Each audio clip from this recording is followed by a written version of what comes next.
हाँ तो मेरे नौनिहालो नमस्ते। पी ब्लॉक चैप्टर में आपका वापस से स्वागत है। पी ब्लॉक में आज हम बात करेंगे किसकी?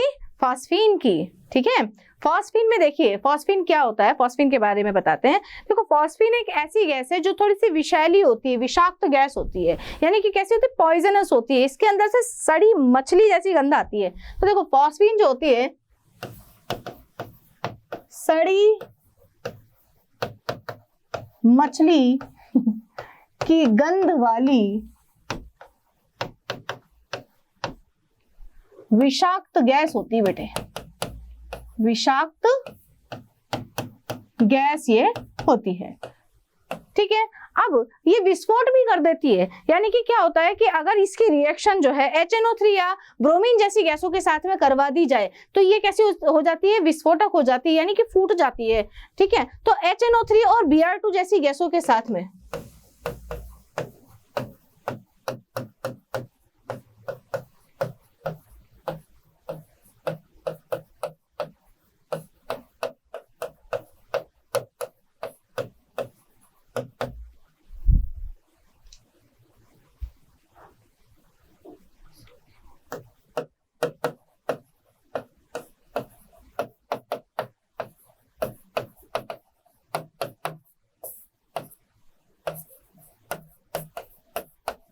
मतलब यदि इसकी रिएक्शन HNO3 या Br2 जैसे गैसों के साथ में करवाई जाए तो ये क्या कर देती है बेटा? विस्फोट कर देती है। तो यानी कि बड़ी ही खतरनाक गैस है फॉस्फीन। एक तो सड़ी मछली जैसी बदबू आ रही, बदबू से ही इंसान मर जाए, और दूसरी ऊपर से है जहरीली, कैसी है? विषाक्त। और ऊपर से भी यदि आपने इसकी HNO3 या Br2 जैसी गैसों के साथ में रिएक्शन हो गई इसकी, तो फिर ये क्या कर देगी? विस्फोट कर देगी। ठीक है, परंतु ये एक इंपॉर्टेंट कंपाउंड है हमारे नाइट्रोजन फैमिली का। ठीक है, तो फॉस्फीन बनती कैसे कैसे इसकी विरचन की विधियों में देखेंगे हम। देखिए इसकी विरचन की विधियां देखिए आप। विरचन इसको यदि प्रयोगशाला में बनाया जाए तो देखिए प्रयोगशाला में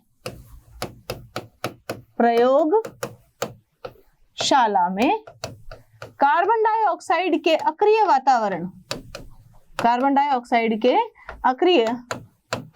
वातावरण में इसको बनाया जाता है। कैसे बनाया जाता है हम पहले भी पढ़ चुके हैं। फॉस्फोरस, व्हाइट फॉस्फोरस जो है उसकी आप कास्टिक के साथ में रिएक्शन करवाएंगे तो आपको क्या मिलेगी? फॉस्फीन गैस मिलेगी। व्हाइट फॉस्फोरस को यदि आप कास्टिक के साथ में रिएक्ट करवाएंगे तो आपको क्या मिलेगी बेटा? कार्बन डाइऑक्साइड के वातावरण में, कार्बन डाइऑक्साइड के अक्रिय वातावरण में ये देगी आपकी फॉस्फीन। और यहां से क्या अलग हो जाएगा?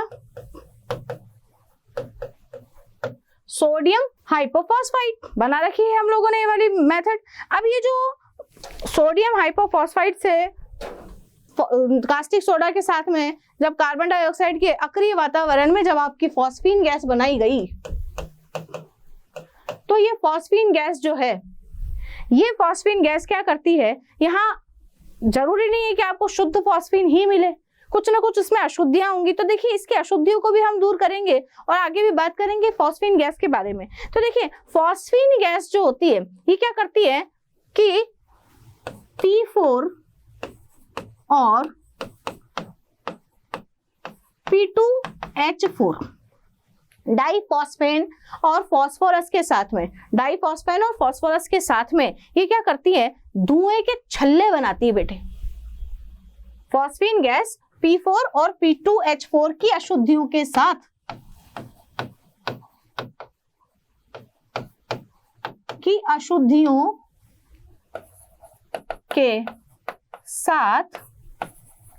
धुएं के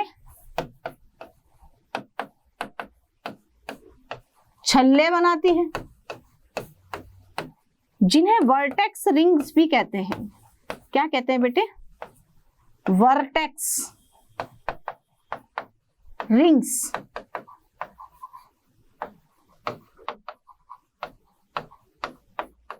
मतलब यदि आपके बने हुए फॉस्फीन में यदि P4 की या फिर P2H4 की, यानी कि व्हाइट फॉस्फोरस और डाइफॉस्फेन या डाइफॉस्फाइन की अशुद्धि है, तो उसके साथ में जो अपना फॉस्फीन है ना बेटा, ये मिक्स होकर के ऐसे धुएं के जो छल्ले होते हैं ना, नीचे से ऊपर की तरफ ऐसे छल्लों के रूप में ऊपर की तरफ धुएं के चले जाते हैं, वो छल्ले बनाते हैं जिन्हें वर्टेक्स रिंग्स भी कहते हैं। ठीक है, ये बिल्कुल उस तरीके का है।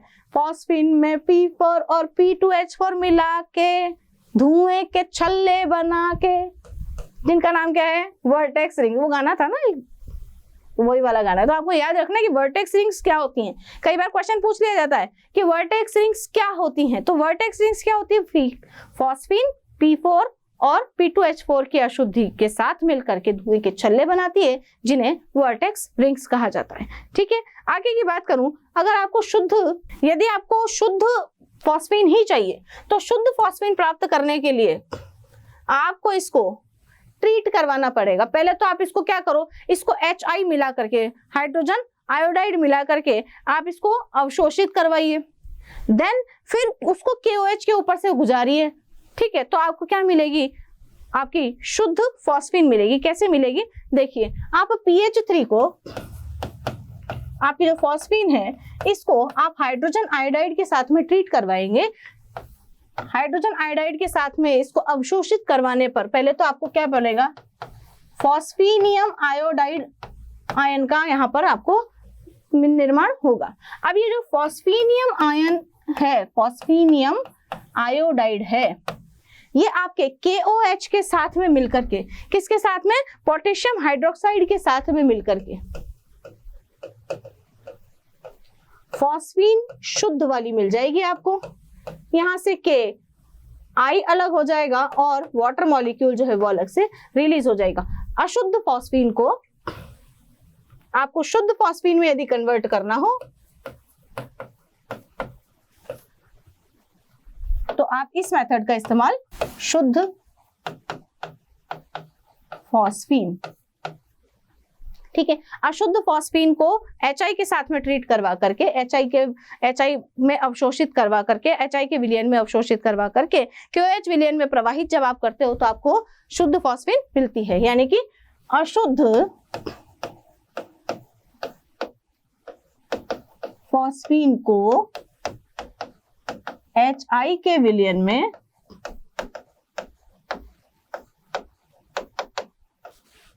अवशोषित कराकर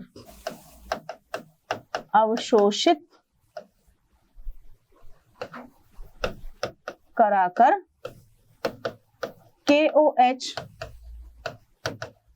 विलयन में प्रवाहित कर शुद्ध फॉस्फीन प्राप्त की जा सकती है। तो ये एक्चुअली फॉस्फीन की क्या है बेटे, शुद्धिकरण की मेथड है। आप क्या करेंगे, फॉस्फीन जो कि अशुद्ध है, जो वर्टेक्स रिंग्स दे रही है, उसको आप HI के साथ में अवशोषित करवाइए। HI के साथ में अवशोषित होकर के बनाएगी फॉस्फीनियम आयोडाइड आयन। इस फॉस्फीनियम आयोडाइड आयन जो बन चुका है, इसको आप जब KOH के विलयन में से प्रवाहित करवाएंगे तो KOH क्या करेगा, KI को एब्जॉर्ब करके वाटर मॉलिक्यूल अलग कर देगा और आपको शुद्ध फॉस्फीन गैस जो है वो मिल जाएगी। क्लियर है, आगे चलते हैं। और भी बनाया जा सकता है, इसे कैल्शियम फॉस्फाइड के साथ में भी बना सकते हैं। देखिए आप इसे, जो अन्य मेथड है उसमें कैल्शियम फॉस्फाइड के साथ में Ca3P2, ठीक है, कैल्शियम फॉस्फाइड के साथ में भी इसको बनाया जा सकता है। कैल्शियम फॉस्फाइड का यदि आपने जल अपघटन करवा दिया तो भी आपको क्या मिलेगी, आपकी फॉस्फीन गैस मिलेगी। या फिर इसको HCl के साथ में, किसे बेटे, कैल्शियम फॉस्फाइड को यदि आप HCl के साथ में भी आप अगर ट्रीट करवा देते हैं तो भी आपको क्या मिल जाती है, आपकी फॉस्फीन मिल जाती है। किस प्रकार मिलेगी, देखिए, यह है आपका calcium phosphide Ca3P2। Calcium phosphide को यदि आप पहले जल अपघटन करवाते हैं तो यहां से आपको फॉस्फीन मिलेंगे, 2 मोल आपको फॉस्फीन के मिलेंगे और बाकी जो है आपको कैल्शियम हाइड्रोक्साइड यहां से प्राप्त होगा साइड प्रोडक्ट के रूप में। और यदि आप इस कैल्शियम फॉस्फाइड को HCl के साथ में ट्रीट करवाते हैं तो यहां से भी आपको क्या मिलेगी बेटे, फॉस्फीन मिलेगी इस प्रकार से, और कैल्शियम क्लोराइड के रूप में आपको साइड प्रोडक्ट प्राप्त होगा। तो कैल्शियम फॉस्फाइड से आप दो तरीके से आपकी फॉस्फीन प्राप्त कर सकते हो, एक बार तो इसका जल अपघटन करवाकर, एक बार एसिड के साथ में HCl के साथ में इसको रिएक्ट करवा करके आप जो है फॉस्फीन प्राप्त कर सकते हो। साइड प्रोडक्ट क्या निकलते हैं, वैसे ऑर्गेनिक की जो भी रिएक्शंस लिखी जाती हैं बच्चे, उनमें साइड प्रोडक्ट्स इतने ज्यादा मायने नहीं रखते। तो यदि आप साइड प्रोडक्ट नहीं भी लिखना चाहते हो तो भी कोई बात नहीं, पर अगर बना देंगे तो भी कोई नुकसान वाली बात नहीं है। तो रिक्वायर्ड प्रोडक्ट हमारा क्या है, फॉस्फीन, वो हमें मिलना चाहिए। तो फॉस्फीन आपको कैसे मिली, एक बार दोबारा देख लीजिए। फॉस्फीन आपको मिली पहले तो कास्टिक के साथ में रिएक्ट करवा करके कार्बन डाइऑक्साइड के अक्रिय वातावरण में, तो आपको क्या मिलेगी, फॉस्फीन मिलेगी। हो सकता है कि ये शुद्ध फॉस्फीन ना हो, शुद्ध फॉस्फीन नहीं होती है तो क्या होता है, फॉस्फीन जो है वो P4 या P2H4 के अशुद्धियों के साथ में मिलकर के किनका निर्माण करती है बेटे, वर्टेक्स रिंग्स का निर्माण करती है। अब यहाँ से यदि आपको शुद्ध फॉस्फीन चाहिए तो फिर आप क्या करेंगे, इस अशुद्ध फॉस्फीन को HI के साथ विलयन में अवशोषित करवाकर KOH विलयन में प्रवाहित करवाएंगे, जिससे आपको शुद्ध फॉस्फीन मिलेगी कुछ इस प्रकार से। अशुद्ध फॉस्फीन HI के साथ में फॉस्फीनियम आयोडाइड बनाएगी, ये फॉस्फीनियम आयोडाइड पोटेशियम हाइड्रोक्साइड के साथ में रिएक्ट करके शुद्ध फॉस्फीन देगी और KI और H2O साइड प्रोडक्ट के रूप में यहाँ से अलग मिल जाएंगे। इसके अलावा यदि आप कैल्शियम फॉस्फाइड की रिएक्शन हाइड्रोलाइसिस करवा करके या HCl के साथ में ट्रीट करवा करके बनाएंगे तो भी आपको फॉस्फीन यहाँ से प्राप्त होगी। तो यह है फॉस्फीन की विरचन की विधियां। आगे चलते हैं, अब बात करते हैं इसकी संरचना और बंध कोण की। तो देखिए फॉस्फीन और फॉस्फीनियम बिल्कुल उसी प्रकार की संरचना और बंध कोण दर्शाते हैं जैसा कि हमारे अमोनिया और अमोनियम आयन ने दर्शाई थी। देखिए फॉस्फीन में भी क्या होता है, फॉस्फोरस है, फॉस्फोरस के साथ में 3 हाइड्रोजन है फॉस्फीन में इस तरीके से, और एक क्या है बच्चों, लोन पेयर है। क्लियर है ना। अब आपको पता है कि ये जो ज्यामिति है ये कौन सी हाइब्रिडाइजेशन शो करती है, sp3 संकरण यहाँ पर ये प्रदर्शित करती है। संकरण निकालना मैंने आप लोगों को बताया था, और नहीं भी आता है तो हम डिटेल में इसके बारे में बात कर सकते हैं बाद में। तो संकरण जो है इसका sp3 संकरण है, क्योंकि देखो 3 बॉन्ड और एक लोन पेयर है। अब यहाँ पर संकरण जब sp3 होता है तो sp3 संकरण की जो बंध कोण होता है बेटा, आइडियली वो होना चाहिए कितना, 109.28 डिग्री का, परंतु यहाँ पर लोन पेयर बॉन्ड पेयर के रिपल्शन की वजह से इसका जो बंध कोण है ये 109.28 डिग्री से कम होकर के कितना हो जाता है बच्चों, 96.3 डिग्री का हो जाता है। कितना हो जाता है बंध कोण इसका, 96.3 डिग्री का यहाँ पर ये बंध कोण रह जाता है। इसका कारण क्या है, लोन पेयर व बॉन्ड पेयर में प्रतिकर्षण के कारण ऐसा होता है।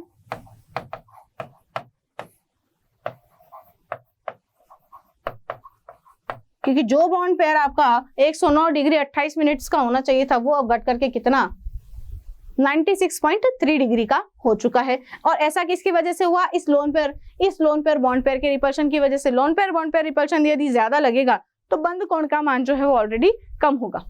यहाँ ये इन दोनों के बीच में रिपल्शन लग रहा है। अब ये नीचे से रखने की कोशिश करता, मैंने आप लोगों को ऐसी 3D जो ज्यामिति थी वो समझाई थी, एक बार दोबारा कोशिश कर सकती हूँ मैं। ये देखिए आपका जो फॉस्फीनियम आयन है वो कुछ इस प्रकार की ज्यामिति प्रदर्शित कर रहा है।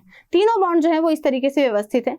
वैसे होने तो इनको कैसा चाहिए था, टेट्राहेड्रली ही होना चाहिए था, sp3 संकरण है, परंतु देखिए यहाँ पर लोन पेयर उपस्थित है। इस लोन पेयर और इस बॉन्ड पेयर की रिपल्शन की वजह से ये थोड़ा पास में आएंगे, ये वाला और ये वाला भी थोड़ा सा पास में आएगा, और यहाँ पर लोन पेयर और इस बॉन्ड पेयर के बीच में रिपल्शन की वजह से भी थोड़े पास हो जाएंगे। तो यहाँ मौजूद जो बंध कोण है उसके मान में क्या आ जाएगी बेटे, कमी आ जाएगी, जिसकी वजह से इसका बंध कोण 109 डिग्री 28 मिनट का ना होकर के कितना रह जाता है, 96.3 डिग्री का। और ज्यामिति की यदि मैं बात करूं तो ज्यामिति इसकी कौन सी हो जाती है बच्चों, इसकी ज्यामिति हो जाती है ट्राइगोनल पिरामिडल, यानी कि त्रिकोणीय पिरामिडी, त्रिकोणीय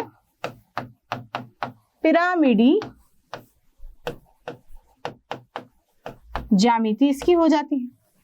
ठीक है, तो बच्चों अब हम बात करेंगे इसकी संरचना और बंध कोण की। संरचना और बंध कोण में हम दोनों की ही किसकी फॉस्फीन की और फॉस्फीनियम आयन जो है उसकी, इन दोनों की ही संरचना के बारे में बात करेंगे। तो पहले इधर देखिए आप PH3 की संरचना की हम इस तरफ बात कर लेंगे और PH4+ की संरचना की बात हम यहाँ पर करते हैं। दोनों की तुलनात्मक यदि हम स्टडी करेंगे तो देखिए आप लोगों के लिए अच्छा होगा।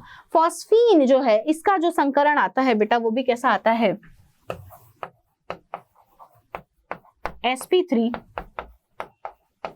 और जबकि फॉस्फीनियम आयन है इसका भी जो संकरण आता है वो कैसा आता है बेटे, sp3 संकरण आता है। ठीक है, जबकि इसकी ज्यामिति में और इसकी ज्यामिति में अंतर है। दोनों का जब संकरण समान है तो ज्यामिति भी समान होनी चाहिए, अंडरस्टूड सी बात है। बट जैसा कि अमोनिया और अमोनियम आयन में आप लोगों ने देखा था वही का वही अंतर आपको यहाँ पर भी देखने को मिलेगा। संकरण दोनों का sp3 है परंतु इसकी ज्यामिति कैसी होती है बेटा, त्रिकोणीय पिरामिडी, ट्रायगोनल पिरामिडल ज्योमेट्री इसकी होती है। जबकि इसकी ज्यामिति कैसी होती है बेटे, चतुष्फलकीय, चतुष्फलकीय इसकी ज्यामिति पाई जाती है। अब यहां पर ये जो ज्यामिति में अंतर आया है ये किस वजह से आया है देखिएगा।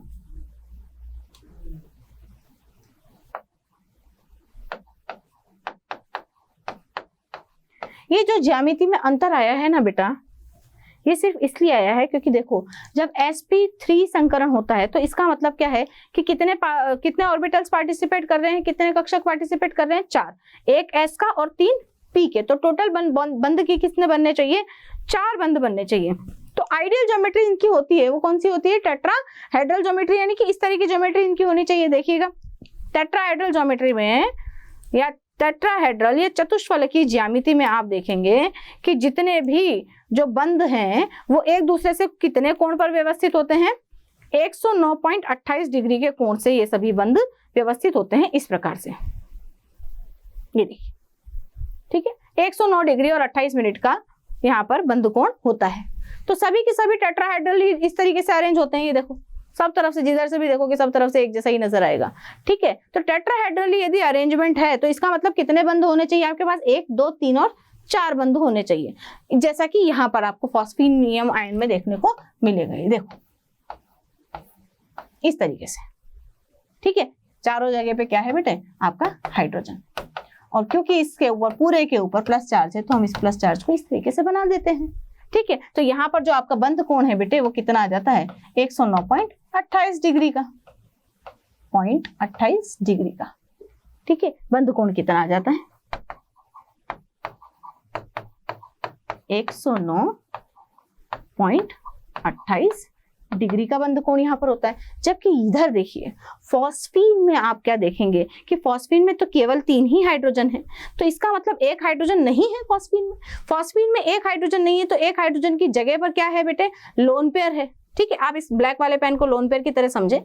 अब ये लोन पेयर क्या करेगा, आपको पता है VSEPR थ्योरी में आप लोगों ने पढ़ चुके हैं, या VSEPR थ्योरी में आप लोग पढ़ते हैं कि VSEPR थ्योरी क्या बोलती है, लोन पेयर और बॉन्ड पेयर के बीच में मैक्सिमम डिस्टेंस होना चाहिए, यानी कि बॉन्ड पेयर जो है वो मैक्सिमम डिस्टेंस और मिनिमम रिपल्शन पोजीशन पे होने चाहिए, यानी कि उनके बीच में दूरी ज्यादा होनी चाहिए ताकि उनके बीच में प्रतिकर्षण जो है वो कम हो लग पाए। ठीक है, तो लोन पेयर क्या करेगा, इन बंध कोणों को प्रतिकर्षित करेगा। बंध कोण प्रतिकर्षित होंगे तो तीनों बंध कोण एक दूसरे के नजदीक आना शुरू हो जाएंगे। नजदीक आना जब शुरू हो जाएंगे तो इन तीनों के बीच में जो बंध कोण है वो भी कम हो जाएगा, और इसकी ज्यामिति जो बनेगी वो कैसी बनेगी बेटे, त्रिकोणीय ज्यामिति इसकी बनेगी, और त्रिकोणीय पिरामिडी ज्यामिति बनेगी, क्योंकि ये लोन पेयर जो है वो यहाँ पर पिरामिड की तरह पिरामिड के रूप में स्थित होता है, और ये जो 3 कोण है ये क्या बनाते हैं, त्रिकोण बनाते हैं। और इनके बीच का जो बंध कोण है वो कितना होता है बच्चों, 96.3 डिग्री का, जो कि कैसा है, 109.28 से बहुत कम है। तो बंध कोण के कम होने का जो यहाँ पर कारण है वो क्या है, अपना VSEPR थ्योरी के अकॉर्डिंग लोन पेयर और बॉन्ड पेयर में रिपल्शन 96.3 डिग्री। कारण क्या है कि यहाँ पर लोन पेयर बॉन्ड पेयर प्रतिकर्षण के कारण, lone pair bond pair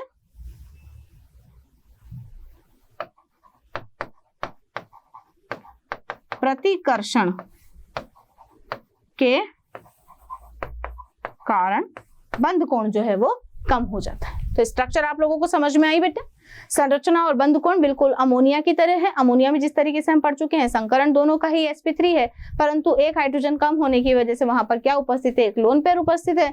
lone pair bond pair के बीच में यहाँ पर रिपल्शन होने की वजह से ये देखो यहाँ पर रिपल्शन लग रहा है, ये रिपल्शन है ना, प्रतिकर्षण है। इस प्रतिकर्षण की वजह से जो बंध कोण है वो आपस में नजदीक आ जाते हैं, जिसकी वजह से बंध कोण यहाँ पर कम हो जाता है, जबकि यहाँ पर ऐसी कोई भी बात नहीं है। और इसकी ज्यामिति कैसी होती है, चतुष्फलकीय ज्यामिति होती है। बंध कोण पूरा 109.28 डिग्री का ही होता है, जबकि यहाँ पर बंध कोण रिड्यूस होकर के 96.3 डिग्री का रह जाता है। इसके बाद हम इनके गुण या जो रासायनिक अभिक्रियाएं हैं उनकी बात करते हैं। ताप अपघटन, देखिए ताप अपघटन जब आप इसका फॉस्फीन का करवाते हैं तो फॉस्फीन को गर्म करेंगे तो आपको क्या क्या मिलेगी, एक तो मिलेगी आपको फॉस्फोरस और आपको मिलेगी हाइड्रोजन गैस।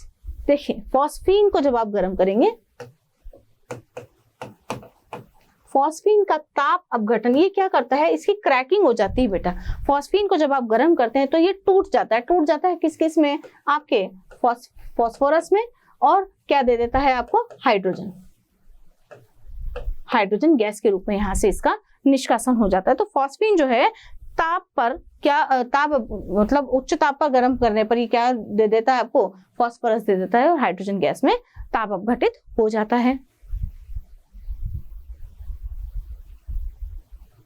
इसकी क्षारीय प्रकृति की बात कर लेते हैं। देखिए क्षारीय प्रकृति ऐसी है कि भाई ये जो है क्षार यदि ये है तो ये किसके साथ में रिएक्ट करेगा बच्चों, एसिड के साथ में रिएक्ट करेगा। और एसिड और बेस यानी कि अम्ल और क्षार मिलकर के क्या देते हैं, उदासीनीकरण की अभिक्रिया देते हैं। अब उदासीनीकरण की अभिक्रिया में क्या होता है, एक क्षार एक अम्ल से मिलकर के क्या देती है, सॉल्ट देती है और वाटर देती है, यानी कि लवण देती है और जल का निष्कासन करती है। तो देखिए फॉस्फीन जो है वो हाइड्रोजन आयोडाइड के साथ में मिलकर के फॉस्फीनियम आयोडाइड का निर्माण कर लेगी, या फिर आप इस फॉस्फीन की रिएक्शन जो है HBr के साथ में करवा दो तो भी ये क्या दे देगी, फॉस्फीनियम ब्रोमाइड दे देगी। तो इसका मतलब ये कैसा बिहेवियर शो कर रही है, क्षारीय प्रकृति शो कर रही है, क्योंकि ये क्या है यहाँ पर अम्ल और ये कौन है फिर क्षार। तो यहाँ पर क्या मिल रहा है आपको, लवण। बोली बात समझ में आ रही है। फॉस्फीन क्या है यहाँ पर क्षार की तरह बिहेव कर रही है, इसीलिए ये इस HI या HBr जैसे अम्लों के साथ में रिएक्ट करके क्या दे रही है बेटे, लवणों का फॉर्मेशन कर रही है।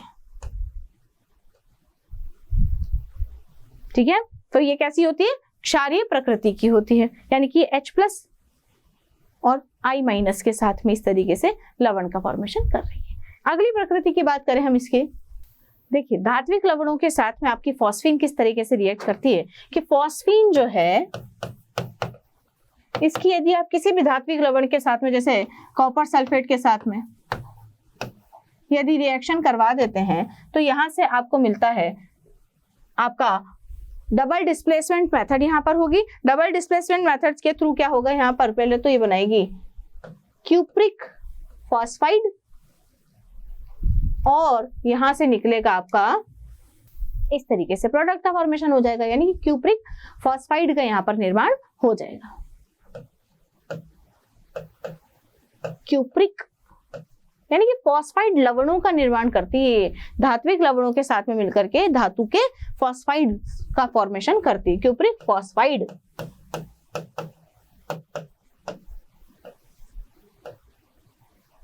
धातु के लवण जो कि ऑलरेडी स्टेबल होते हैं उनके साथ में अपनी ये फॉस्फीन जो है रिएक्ट करके क्या बनाती है, उनके फॉस्फाइड्स बना देती है। आप जैसे कॉपर सल्फेट के साथ में इसकी रिएक्शन हुई है ना, वैसे इसकी मरकरी के क्लोराइड के साथ भी इसकी रिएक्शन शो करवा सकते हैं। कैसे करवा सकते हैं देखिएगा,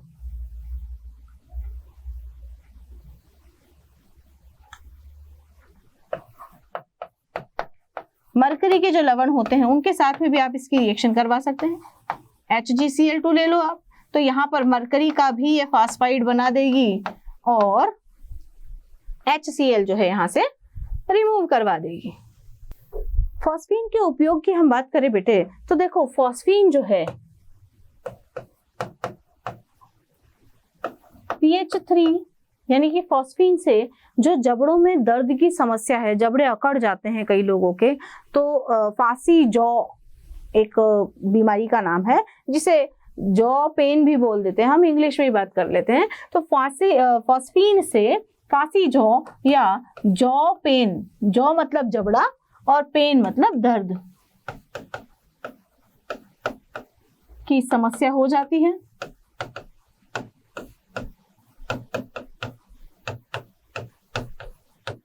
दूसरा इसका उपयोग देखिए कि स्वतः उत्स्फूर्त तकनीक जो है किसकी, फॉस्फीन की, फॉस्फीन की जो स्वतः स्फूर्त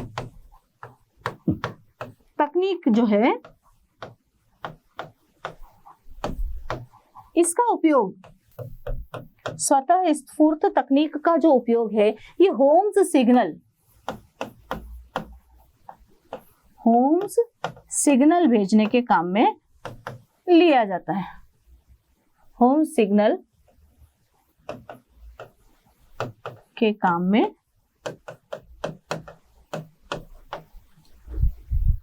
लिया जाता है। होम्स सिग्नल एक्चुअली क्या होता है बेटे, कि जो समुद्र होते हैं, समुद्र में जब जहाज चलते हैं तो जहाज किसी चट्टान से ना टकरा जाए, उसको एक सिग्नल दिया जाता है कि जो छिद्रित पात्र होते हैं, जो मतलब चट्टानों पे जो धातु के छिद्रित पात्र होते हैं, उनमें कैल्शियम कार्बाइड या कैल्शियम फॉस्फाइड भर दिया जाता है। कैल्शियम कार्बाइड और कैल्शियम फॉस्फाइड जब अपने समुद्र के जल के साथ में रिएक्ट करते हैं तो बेटा वहां से निकलती है गैसें, ठीक है। तो वो जो गैसें होती है वो स्फूर्त दीप्ति के कारण चमकती हैं, और उस चमक के कारण जो जहाज चलाने वाला है उसको पता लग जाता है कि हाँ भाई इस जगह पर चट्टान है, क्योंकि यहाँ पर क्या रखा हुआ है, होम्स सिग्नल रखा हुआ है, और इस तरफ मुझे नहीं जाना है। यदि मैं गया तो मेरा जहाज जो है वो टकरा जाएगा और टाइटेनिक वाला हाल हो जाएगा, है ना। टाइटेनिक क्यों डूबा था, वहां पर होम्स सिग्नल नहीं थे इसलिए डूबा था, है ना। बड़ी सी जो बर्फ की चट्टान थी उससे टकरा गया था ना, उसी की वजह से टाइटेनिक डूबा है, और किसी वजह से नहीं डूबा है। तो टाइटेनिक के डूबने का मेन कारण क्या है, अपना फॉस्फीन का जो होम्स सिग्नल था वहां नहीं लगाया गया था। ये कुछ तरीके होते हैं बेटे याद रखने के, ठीक है। इसके अलावा जो फॉस्फीन है, फॉस्फीन का जो उपयोग है वो हम अपना जो धूम्रपट होता है ना, जो अपने थिएटर वगैरह में जो आप देखते होंगे, स्मोक स्क्रीन बनाने के काम में आता है ना। तो स्मोक स्क्रीन बोल लो या धूमपट बोल दो, रंगमंच पे जो धूमपट होता है वो बनाने के काम में लिया जाए, तो बड़ा सा धुआं सा नहीं निकलता वहां से वो। तो फॉस्फीन रंगमंच पर smoke screen, SMOK, smoke SCREEN, smoke screen या धूमपट बनाने के काम में लिया जाता है।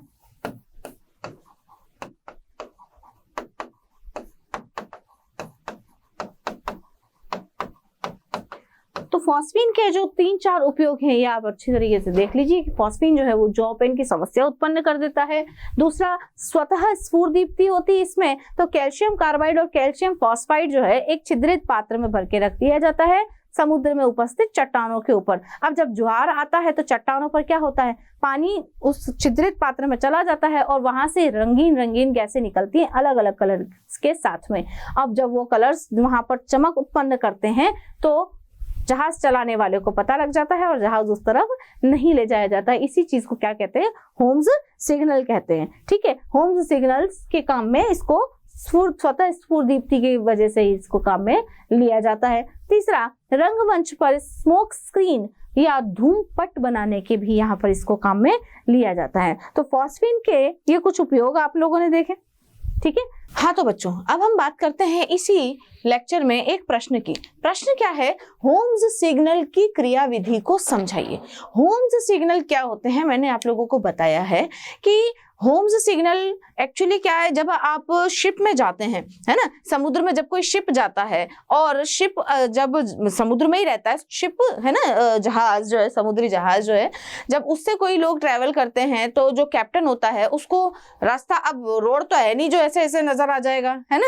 अब रोड तो है नहीं, तो वहां तो क्या है, सारा पानी ही पानी है। तो चट्टानों को देख करके और सिग्नल वगैरह को देख करके ही जो आपका कैप्टन है, जहाज का जो कैप्टन है, वो जहाज को चला पाता है ना। तो उनकी अलग एक अपनी टेक्निक होती है।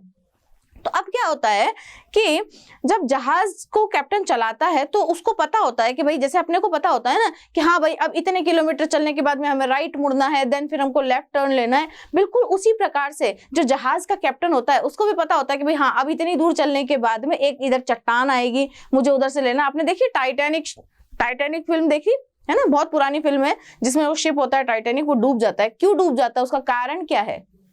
कभी देखा है आप लोगों ने? पिक्चर देखा करो यार, है ना। पिक्चर देखने से अपने को ये पता लगता है कि भाई एक्चुअली चीजें होती कैसी हैं, है ना। तो वहां मैं थोड़ा टाइटैनिक फिल्म की तरफ जाऊंगी। तो टाइटैनिक फिल्म में क्या होता है कि जो जहाज डूबने का जो मेन कारण होता है ना बेटा, वो मेन कारण है कि वो जहाज, जो टाइटैनिक जहाज है, वो टाइटैनिक जहाज एक बर्फ की चट्टान से टकरा जाता है और डैमेज हो जाता है। डैमेज होने की वजह से उसके अंदर पानी भर जाता है और जहाज पूरा टूट के सब खराब हो जाता है ना, पूरी पिक्चर बन जाती है। तो टोटल मिला के बात यह हुई है कि भाई चट्टानों का बहुत ध्यान रखना होता है, क्योंकि चट्टान ऊपर से दिखती तो इतनी सी है और अंदर हो सकता है पानी में वो बहुत गहरी हो, है ना। तो मतलब ऐसे चट्टान और यहाँ तक पानी भरा हुआ हो, तो भाई अपने को तो क्या लगेगा, भाई इतनी सी है चट्टान, जबकि चट्टान तो नीचे से बहुत बड़ी है ना। तो बड़ी सी चट्टान को अब अपने को पानी के अंदर तो हम देख नहीं सकते, और रात का टाइम हो रहा हो तब तो बिल्कुल भी नहीं देख सकते हैं, है ना। तो फिर हम क्या करें, हम क्या करेंगे, होम्स सिग्नल का प्रयोग करेंगे। या फॉस्फीन की बड़ी अच्छी खासियत है कि होम्स सिग्नल वगैरह में ये काम में लिया जाता है। तो क्या होता है कि होम्स सिग्नल एक्चुअली क्या होते हैं, एक कंटेनर होते हैं जो जिसमें छेद कर दिया जाता है, एक छिद्रित कंटेनर ले लिया जाता है, जिसमें कैल्शियम फॉस्फाइड और कैल्शियम कार्बाइड का मिश्रण डाल दिया जाता है। अब कैल्शियम फॉस्फाइड और कैल्शियम कार्बाइड का जो ये मिक्सचर है, ये जब पानी के साथ में रिएक्ट करता है बेटा, तो फॉस्फीन और एसिटिलीन गैसेस बनाता है। अब फॉस्फीन और एसिटिलीन गैस जब आपस में मिक्स होती हैं, तो ये वायु के साथ में मिक्स होकर के और आपस में मिक्स होकर के एक चमक, यानी कि जलने लग जाती है, चमक उत्पन्न करती है लाल कलर की। तो जैसे ही पानी पड़ता है तो क्या होता है, लाल कलर का ऐसे धुआं सा निकलने लगता है, और कैप्टन को पता लग जाता है कि भाई हाँ, यहाँ पर चट्टान है जिसके ऊपर एक होम्स सिग्नल रखा हुआ है, और वही होम सिग्नल में से क्या हो रहा है, रेड कलर आप लोगों को पता है ना, लाल कलर की तरंग दे रहे एनर्जी वगैरह के बारे में, इसलिए लाल कलर का उपयोग सिग्नलों में किया जाता है। तो होम्स सिग्नल में क्या होता है कि देखो, मैं थोड़ा सा आप लोगों को बना के बता रही हूँ, भाई ये चट्टान है, ठीक, और ये है पानी, है ना। अब चट्टान तो इतनी सी नजर आ रही है, नीचे ये चट्टान काफी बड़ी है ना। तो इधर से आने वाला जो जहाज है, ये देखिएगा, है ना, थोड़ा सा गंदा सा डायग्राम है, थोड़ा सा मैनेज कीजिएगा। तो ये रहा भाई जहाज, है, ये लो जी जहाज। हाँ, जहाज, बोट मतलब इसको मैं लिख देती हूँ जहाज, मतलब ऑफिशियली हम इसको घोषित कर देते हैं कि जहाज है, आप बोट नहीं मानिएगा। और ये क्या है, चट्टान, पानी में डूबी हुई चट्टान। अब इन चट्टानों पर क्या कर दिया जाता है, एक छिद्रित, इन चट्टानों पर एक छिद्रित कंटेनर रख दिया जाता है, जिसमें यहाँ पर ऐसे छेद लगे हुए होते हैं, एक छेद ऊपर भी होता है ना, ताकि कोई गैस वगैरह निकले तो यहाँ ऊपर से भी नजर आनी चाहिए, है ना। तो छिद्रित जो कंटेनर है, इस छिद्रित कंटेनर में, इसको मैं यहाँ बना देती हूँ, ऐसा एक छिद्रित कंटेनर बना दिया जाता है, ठीक है। अब इस छिद्रित, इसमें यहाँ नीचे की तरफ छेद होते हैं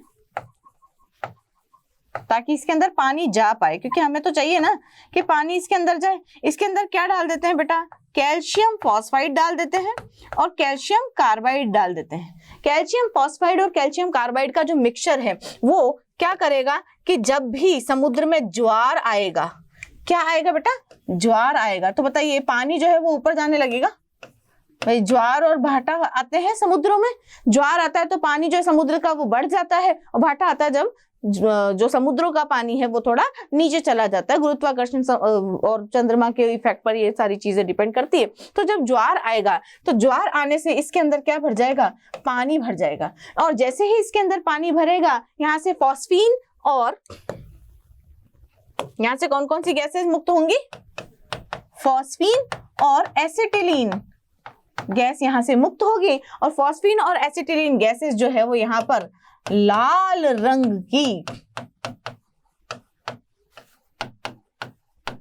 रोशनी प्रदान करेंगे। अब लाल रंग की जब रोशनी यहाँ से मिलेगी तो ये क्या होगा, जलने लगेगा, और जलने लगेगा तो हमें हमारे जो कैप्टन है उनको पता लग जाएगा कि हाँ भाई यहाँ पर एक चट्टान है और यहाँ से हमको बच करके निकलना है या थोड़ा बहुत टर्न यहाँ से लेना है, इस तरफ नहीं जाना है। तो इसकी जो क्रियाविधि है वो पूरी की पूरी हम इस केमिकल रिएक्शन से समझते हैं। क्या होता है होम्स सिग्नल में कि भाई कैल्शियम फॉस्फाइड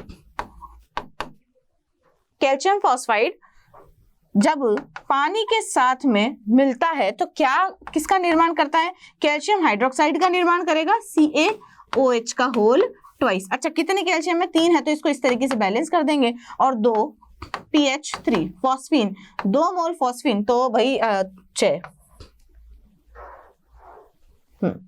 ठीक है, तो इस तरीके से रिएक्शन को बैलेंस कर देंगे। भी कैल्शियम फॉस्फाइड जो है पानी के साथ में मिल करके फॉस्फीन का और कैल्शियम हाइड्रोक्साइड का निर्माण कर रहे हैं। उसी प्रकार एक और हमने तत्व लिया है, कौन सा, कैल्शियम कार्बाइड। ये कौन है, कैल्शियम फॉस्फाइड, और ये कौन है, कैल्शियम कार्बाइड। कैल्शियम फॉस्फाइड और कैल्शियम कार्बाइड जो है जल के अणु के साथ में मिलकर के कैल्शियम हाइड्रोक्साइड और फॉस्फीन तथा एसिटिलीन, ये कौन है, फॉस्फीन, और ये रहा आपका एसिटिलीन। ये एसिटिलीन और फॉस्फीन दोनों मिल करके किसका निर्माण करते हैं, एक लाल रंग की ज्वाला उत्पन्न करते हैं, जिससे जहाज चलाने वाले जो कैप्टन हैं उन्हें चट्टानों के बारे में पता लग जाता है और वो वहां पर जाने से बच जाते हैं। तो होम्स सिग्नल में समुद्री चट्टानों पर छिद्रित बॉक्स में जलने लग तीव्र, मतलब मैं यहाँ लिख देती हूं कि होम्स सिग्नल में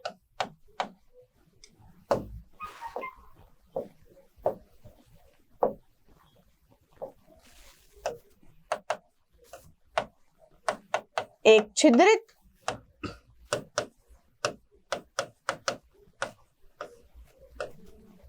छिद्रित पात्र में कैल्शियम फॉस्फाइड तथा कैल्शियम कार्बाइड का मिश्रण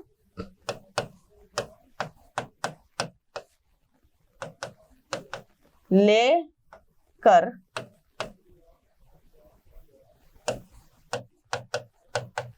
चट्टानों पर रख दिया जाता है, जो जल से अभिक्रिया